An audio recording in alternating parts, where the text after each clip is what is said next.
Je m'appelle carrément Alfred, je suis auteur de bande dessinée et c'est parti. Pour cette étude de planches, chers amis, on m'a demandé de commenter quelques-unes des planches de mon album Come Prima. Ce que je vais essayer de faire, et on va démarrer par la couverture, qui est comme très souvent, en tout cas pour moi, dans un livre, la couverture qui est la première chose que l'on voit, est en réalité la dernière que je dessine. Moi, je termine toujours mes livres par la couverture, puisque c'est à ce moment-là que je sais, une fois que le livre est terminé, une fois que j'ai passé 1 an ou 2 dessus, je sais exactement ce que je voulais raconter. Alors je sais pas, mais en tout cas, quelle intention j'ai envie de proposer au lecteur. J'ai une tendance, moi, à construire mes récits en les improvisant. Au jour le jour, je n'écris pas de scénario à l'avance, et c'est la raison pour laquelle souvent je ne sais pas où m'emmènera l'histoire au moment où je la démarre. Donc la couverture, moi, elle vient toujours en dernier, et ce qui finalement ressortait donc au moment où j'ai eu à la dessiner, c'était le chemin que faisaient les personnages, donc cette route. Donc c'est le premier élément auquel j'ai pensé, que la route prenne une place importante sur le visuel, cette espèce de grande bande blanche. Et puis les 2 frangins et la voiture, qui sont les éléments évidemment les plus présents dans le livre, qui ont l'air de se tourner le dos. La route qui part, mais on ne sait pas où. Le décor qui peut rappeler un paysage italien pour l'instant, mais ça on le verra. Le titre évidemment qui donne quand même une indication. Mais voilà, cette couverture, elle a été vraiment pensée à la fin comme étant une entrée, presque pour moi un résumé de ce que sera le récit. Voilà. Donc j'ai conçu ça vraiment au dernier moment, avant de devoir tout envoyer à l'impression, sans avoir vraiment pris le temps même d'y réfléchir à l'avance. Est-ce que vous voulez que je change de page? On peut changer de page. Et voilà. Donc par exemple, une planche là qui résume assez bien la tonalité que je m'étais proposée, parce que j'improvise mon récit. Je me donne une sorte de structure, je me donne un fil rouge quand je vais faire un livre. Je prends plein de notes dans des carnets, je n'écris pas un scénario, mais je me donne des sortes de balises, de points de repère que je vais essayer de rejoindre et de relier au fur et à mesure que j'avancerai dans le récit. Et une chose dont j'étais sûr dès le départ, en tout cas, même si je découvre mon histoire à mesure que j'avance dedans, une chose que je savais dès le début, c'est qu'il y aurait 2 temporalités dans le livre. Il y aurait des souvenirs qui seraient graphiquement immédiatement reconnaissables, et puis le temps, on va dire, le récit lui-même, le temps présent, le moment où on suit les 2 personnages tout au long de leur périple. Cette page-là, qui arrive en milieu d'album, en fait, est une page qui vient faire la jonction entre ces 2 temporalités. Le livre démarre par des souvenirs que j'ai conçus en plus d'une manière un peu volontairement comme un puzzle. C'est-à-dire qu'il y avait plusieurs images qui reviennent, qui changent de place à mesure que les souvenirs reviennent tout au long du récit. On comprend de plus en plus de quoi il s'agit à mesure qu'on avance même dans la lecture.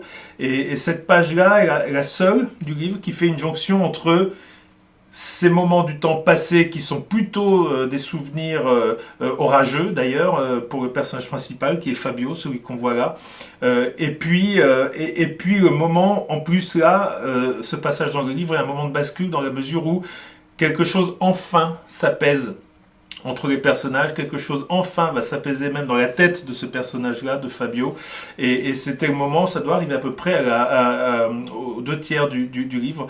C'était le moment pour moi il était important de le signifier même graphiquement. Depuis le départ, on a les souvenirs d'un côté, le temps présent de l'autre, et puis cette page vient montrer que là, un truc bascule. Voilà, on va passer d'un état, un peu, en tout cas d'une tonalité du récit à une autre. Doucement, le glissement se fait à ce moment-là. Donc voilà, il y a ce petit jeu tout simple entre la fumée de sa cigarette et la fumée du bateau qu'il avait pris 15 ans avant pour quitter le pays, pour fuir sa famille, et pour, en tout cas à ce moment-là, décider de ne jamais revenir en arrière. Je continue. Alors ça, c'est ce qui est amusant, c'est que... Enfin, amusant... Je n'ai pas dit que j'allais vous faire éclater de rire avec cette anecdote, mais c'est une page que j'ai dessinée avant de savoir ce que j'allais raconter. C'est-à-dire, c'est une page qui vient d'une série de 5 ou 6 planches qui sont... on suit le voyage, le périple de ces deux frères qui se retrouvent au début du récit, après ne pas s'être vus pendant une quinzaine d'années. Et puis l'un vient chercher l'autre pour lui demander de rentrer en Italie. Et avant même de savoir comment j'intégrerai tout ça, comment j'en ferai une séquence complète, j'ai dessiné tout un tas de séquences de paysages et de routes et de voyages. Alors cette planche là par exemple, donc, qui est dans un corpus de 5-6 pages, toutes les cases sont dessinées sur des feuilles volantes, sur des feuilles à part. Donc j'en ai fait une vingtaine ou une trentaine, et c'est ce qui m'a permis moi d'entrer dans le livre. J'avais cette intention de voyage, j'avais le fil rouge comme ça de ces deux frères, j'avais les deux temporalités, le passé et puis le présent. Et puis, pour rentrer dans le livre, une fois que j'avais tous ces ingrédients-là, moi, pour rentrer dans le livre, je me suis dit, je vais commencer par faire un bout du voyage. On verra bien où ça m'emporte. Et j'ai dessiné pendant plusieurs jours 20, 30 images de paysages, de routes, d'arrêts, on regarde la carte, de tout un tas d'ingrédients comme ça. Et une fois que j'avais eu ça, je suis revenu en arrière, puis là j'ai commencé à nourrir le début de mon récit, et puis je savais à peu près où je voulais aller. Donc moi je suis rentré dans le livre par ces premières images là, et c'est... Alors, ce qui est amusant, c'est qu'il est assez rare en fait qu'on démarre un livre par le milieu ou généralement on le démarre si possible par le début. Mais moi, très très vite, je me suis autorisé à ne pas suivre cette règle, et en fait, c'est quelque chose que je continue de faire aujourd'hui. Tous mes livres démarrent par une scène qui me semble évidente, même si elle n'est pas au début, même si peut-être même des fois je la garderai pas dans le livre, parce qu'il m'arrive de ne pas conserver certaines scènes qui m'ont servi à démarrer, mais qui finalement ne trouvent plus leur place dans le récit une fois qu'il a vraiment trouvé son rythme. Celle-ci, là, toutes ces images, elles sont restées à l'intérieur du bouquin, mais elles auraient pu très bien sauter d'autres pages. C'est un livre comme Prima sur lequel j'ai dessiné à peu près une cinquantaine de planches en plus, que j'ai finalement pas gardé dans le bouquin, puisque comme j'étais dans cette démarche de découvrir l'histoire à mesure, je faisais en sorte de jamais en savoir plus que les personnages. Donc j'avançais vraiment le récit quasiment en même temps que tous les débuts de semaine, je commençais à écrire ce qu'allait être à peu près la scène que je dessinerai dans la semaine. Et donc il y a eu des moments où, avançant, je me rendais compte que finalement ces 4 ou 5 pages-là n'ont plus leur place ici, là je fais doublon. Ça me dérangeait pas, j'étais parti dans un registre graphique qui me permettait d'aller assez vite et de me dire si j'avais dessiné 4 ou 5 pages et que finalement je les retenais pas, c'était pas si grave que ça. Ça a été ma méthode sur ce livre. Et ça aussi c'est quelque chose, c'était la première fois que je faisais ça comme ça, et c'est quelque chose que j'ai conservé aussi sur les livres suivants, ce qui je m'autorise toujours à la fin, presque comme...